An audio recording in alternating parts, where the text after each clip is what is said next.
Pleinement engagé dans le tourisme social, le comité central du groupe public ferroviaire agit au quotidien afin de développer le droit aux vacances ainsi que l'accès aux pratiques culturelles et sportives pour tous. Cela passe d'abord par des tarifs établis en fonction du quotient familial. Ainsi, en 2023, plus de 12 000 enfants de cheminots, âgés de 5 à 17 ans, sont partis dans l'un de nos 170 séjours en France et 30 à l'étranger.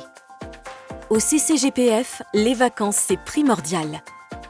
Voilà pourquoi chaque demande de séjour enfance-jeunesse se voit garantir une proposition ferme. Instant privilégié pour se retrouver et s'émerveiller, nos séjours reposent sur une dominante culturelle, sportive ou scientifique. Selon notre projet éducatif, il ne s'agit pas de proposer des sessions intensives de perfectionnement, mais bien au contraire, de permettre à chaque enfant, chaque jeune, quelles que soient ses capacités, de découvrir une activité. À cet effet, le CCGPF s'appuie sur 48 centres enfance-jeunesse répartis en France. Ceux-ci font régulièrement l'objet de travaux de modernisation. Au CCGPF, les vacances ont aussi du sens.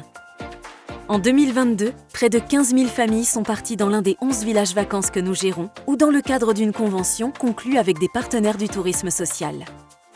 Là encore, nos villages vacances font régulièrement l'objet de travaux de modernisation afin d'améliorer notre offre en matière d'accueil et de confort.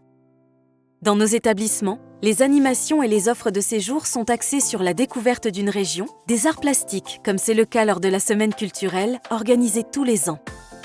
C'est ainsi que nous avons à cœur de développer les pratiques sportives grâce à nos structures ou à travers une offre de séjour spécifique. Au CCGPF, la lecture, c'est important.